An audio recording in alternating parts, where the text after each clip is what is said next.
इस वीडियो में सामाजिक विज्ञान सेट ए का हल प्रश्न पत्र।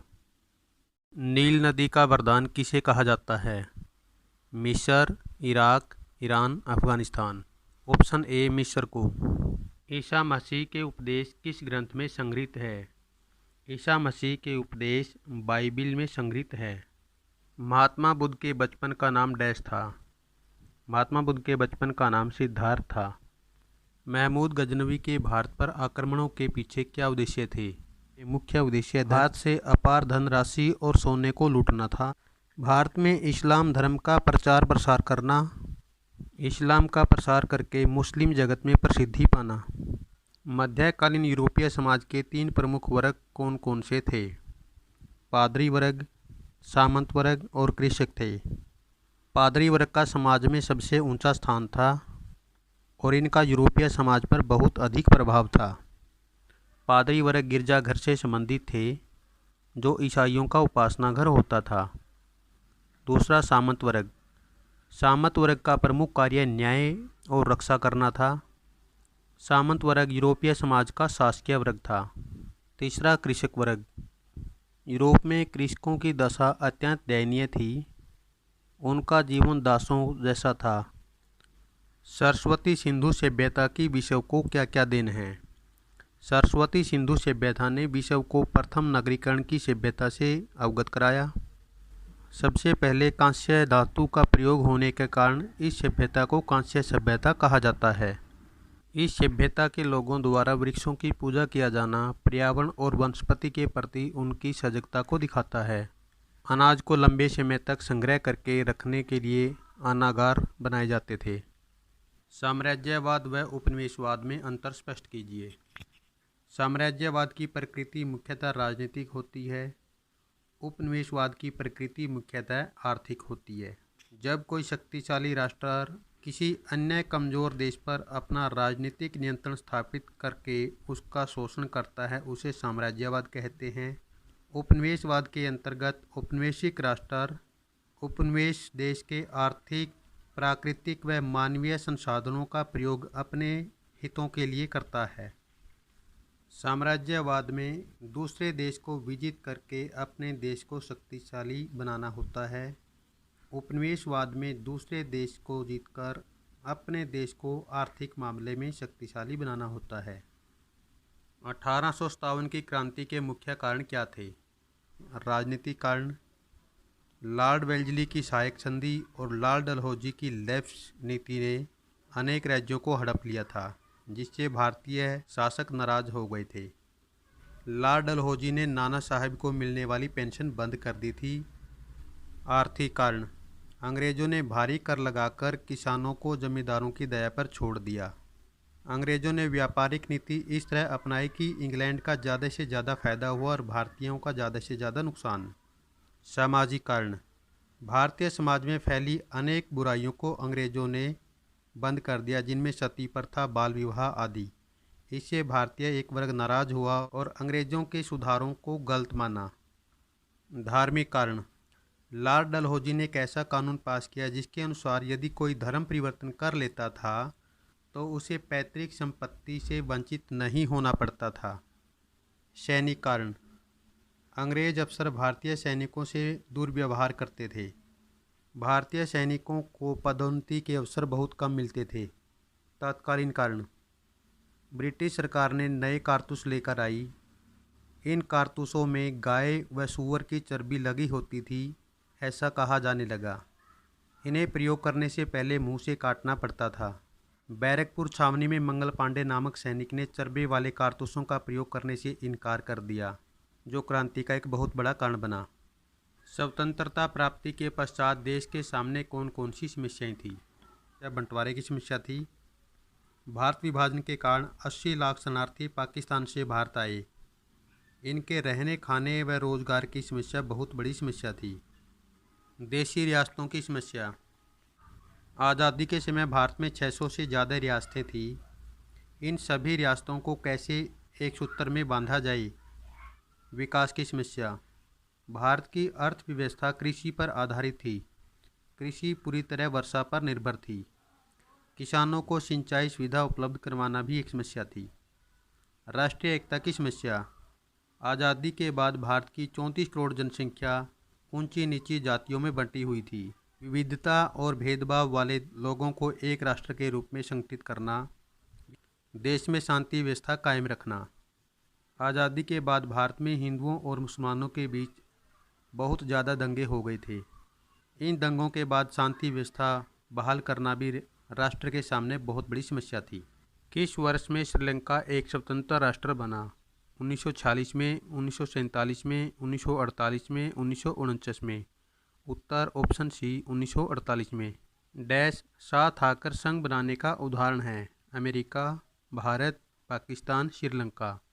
उत्तर ऑप्शन ए अमेरिका। भारत में यहाँ औरतों के लिए आरक्षण की व्यवस्था है। लोकसभा में, विधानसभा में, मंत्रिमंडल में, पंचायती राज की संस्थाओं में। उत्तर ऑप्शन डी पंचायती राज की संस्थाओं में। उस संगठन का नाम बताइए जिसके साथ भारत में हर दल को पंजीकरण कराना पड़ता है।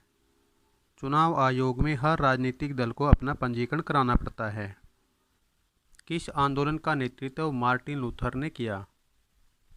अमेरिका में नागरिक अधिकार आंदोलन का नेतृत्व 1954 से 1968 तक मार्टिन लूथर किंग जूनियर ने किया, जिसका उद्देश्य अश्वेत लोगों के प्रति गैर बराबरी के व्यवहार को रोकना था। बहुदलीय व्यवस्था क्या है? जिस देश की राजनीति में 2 से अधिक राजनीतिक दल अस्तित्व में हो उसे बहुदलीय व्यवस्था कहते हैं। भारत में बहुदलीय व्यवस्था है। समरूप समाज क्या है? एक ऐसा समाज जिसमें सामुदायिक, सांस्कृतिक या जातीय विभिन्नताएं ज़्यादा गहरी नहीं होती। बेल्जियम की जातीय बनावट कैसी है? बेल्जियम में देश की कुल आबादी का 59% हिस्सा फ्लेमिश इलाके में रहता है जो डच भाषा बोलता है।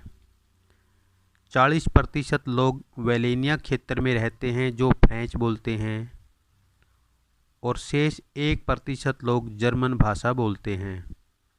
लेकिन बेल्जियम की राजधानी ब्रुसेल्स में 80% लोग फ्रेंच बोलते हैं और 20% लोग डच भाषा बोलते हैं। महिलाओं ने विश्व में अपने आप को संगठित करके आंदोलन क्यों आरंभ किए? विश्व के विभिन्न हिस्सों में महिलाओं के साथ कोई ना कोई भेदभाव होता रहा है। जैसे जैसे महिलाओं में चेतना बढ़ती गई, वो अपने खिलाफ होने वाले अपराधों के प्रति जागरूक होने लगी। उन्होंने अपने विभिन्न संगठनों के माध्यम से आंदोलन आरंभ किए। इन सभी के मूल में समाज में महिलाओं का निम्न स्थान होना, बालिकाओं के प्रति उपेक्षा का भाव, कन्यावध, नारी अशिक्षा, महिला मृत्यु दर अधिक होना मुख्य कारण रहा है, जिसने महिलाओं को संगठित होने के लिए प्रेरित किया। लोकतंत्र सरकार के अन्य रूपों से बेहतर क्यों है? लोकतंत्र एक ऐसी शासन प्रणाली है जिसमें शासन के निर्माण और संचालन में लोगों की अधिकतम भागीदारी होती है। लोकतंत्र सरकार के अन्य रूपों से बेहतर है क्योंकि लोकतंत्र नागरिकों में समानता को बढ़ावा देता है। यह व्यक्ति की गरिमा को बढ़ाता है। इसमें गलतियों को सुधारने की गुंजाइश होती है। इसमें विभिन्न टकरावों को टालने और संभालने की क्षमता बेहतर है। इससे निर्णयों में बेहतरी आती है। राजनीतिक दलों की आवश्यकता क्या है? चुनाव लड़ने और सरकार में सत्ता संभालने के लिए एकजुट हुए लोगों के समूह को राजनीतिक दल कहते हैं। राजनीतिक दलों की आवश्यकता। राजनीतिक दल सरकारों का निर्माण करते हैं, विपक्ष की भूमिका भी निभाते हैं। राजनीतिक दल सरकार के गलत कार्यों की आलोचना करके सरकार की तानाशाही को रोकते हैं। जनता को राजनीतिक शिक्षा देकर जनमत तैयार करते हैं। सरकार और जनता के बीच विचारों का आदान प्रदान करते हैं। राजनीतिक दल ही लोकतंत्र की अभिव्यक्ति का रूप है। सरकार की तीसरे स्तर की विशेषताओं का वर्णन कीजिए। सत्ता का विकेंद्रीकरण मजबूत हुआ है। नियमित चुनाव। 73वें संविधान संशोधन के माध्यम से अब चुनाव निश्चित समय पर और नियमित होने लगे हैं। पंचायती राज संस्थाओं के माध्यम से निर्वाचित स्थानीय निकायों के सदस्यों और पदाधिकारियों के पदों पर अनुसूचित जातियों, अनुसूचित जनजातियों और पिछड़ी जातियों के लिए सीटें आरक्षित हैं। महिलाओं का आरक्षण।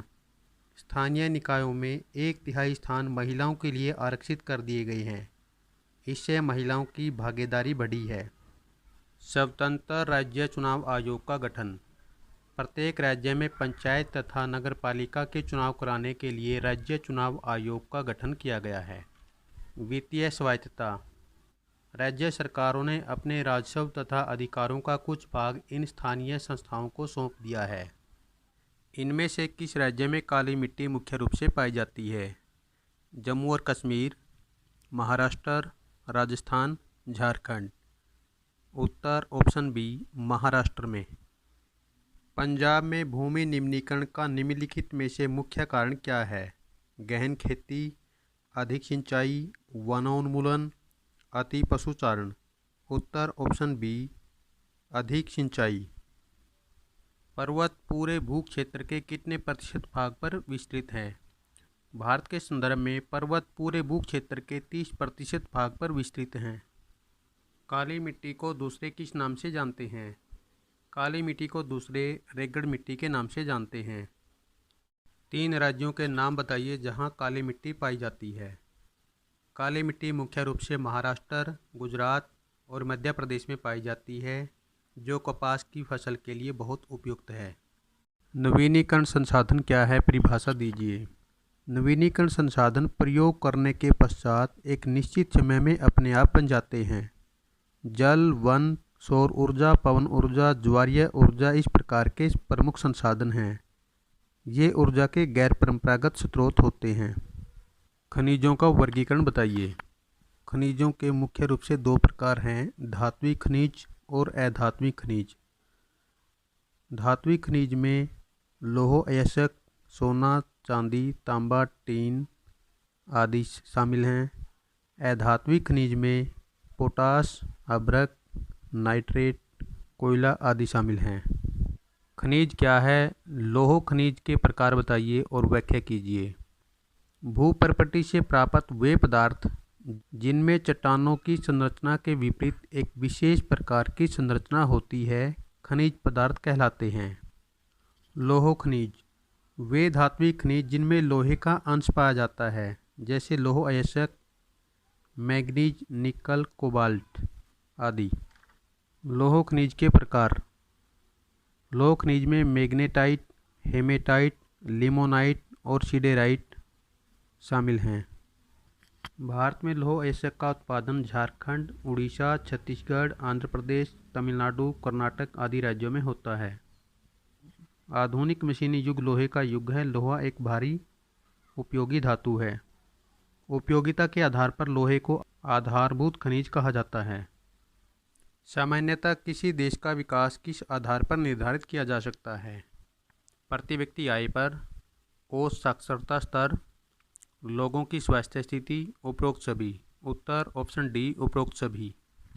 वैश्वीकरण ने जीवन स्तर के सुधार में सहायता पहुंचाई है।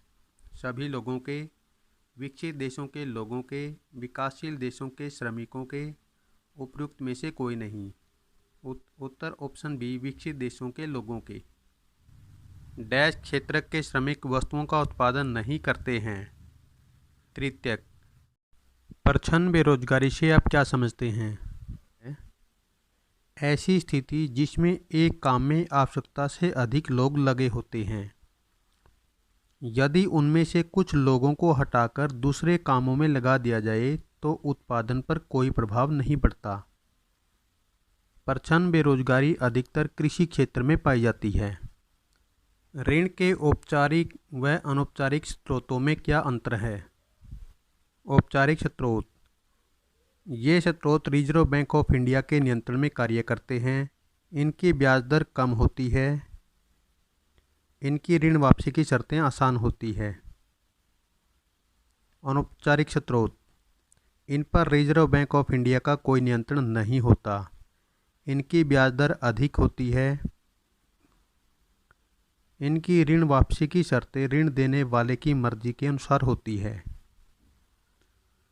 हम औसत का प्रयोग क्यों करते हैं? इसके प्रयोग करने की क्या सीमाएं हैं? एक देश के लोगों की आर्थिक स्थिति की दूसरे देश के लोगों की आर्थिक स्थिति के साथ तुलना करने के लिए हम औसत का प्रयोग करते हैं। औसत आय की सीमाएं। यह आय के वितरण के संबंध में सही जानकारी नहीं देती। औसत आय अभौतिक वस्तुओं और सेवाओं के बारे में कोई जानकारी नहीं देती। औसत के माध्यम से किसी समस्या का वास्तविक समाधान नहीं किया जा सकता। उपभोक्ता के 5 अधिकार कौन से हैं? संक्षेप में लिखिए। उपभोक्ता सुरक्षा अधिनियम 1986 के द्वारा उपभोक्ताओं को 6 अधिकार दिए गए हैं, जिनमें सुरक्षा का अधिकार, सूचना का अधिकार, चुनने का अधिकार, सुनवाई का अधिकार, शिकायतें निपटाने का अधिकार और उपभोक्ता शिक्षा का अधिकार हैं। वैश्वीकरण के कोई 5 फायदे संक्षेप में लिखिए। विभिन्न देशों के बीच परस्पर संबंध और तीव्र एकीकरण की प्रक्रिया को वैश्वीकरण कहते हैं। वैश्वीकरण के फायदे: प्रत्यक्ष विदेशी निवेश में वृद्धि, विदेशी मुद्रा कोष में वृद्धि, कई उत्पादों की कीमतों में कमी, नए रोजगार सृजन, नए उद्योगों में वृद्धि, व्यापार की भागीदारी में वृद्धि। वह स्थान जहां 1922 ईस्वी में असहयोग आंदोलन हिंसक रूप में बदल गया। चोरा चोरी, उत्तर प्रदेश। भाखड़ा नांगल बांध, पंजाब में सतलुज नदी पर। आगरा सूती वस्त्र उद्योग, उत्तर प्रदेश में। दिल्ली अंतर्राष्ट्रीय हवाई अड्डा, दिल्ली में। वह स्थान जहां गांधी जी ने नमक कानून तोड़ा, दांडी, गुजरात में। भारत में साइमन कमीशन कहाँ पहुँचा? बम्बई। भारत में एक पुर्तगाली उपनिवेश, गोवा।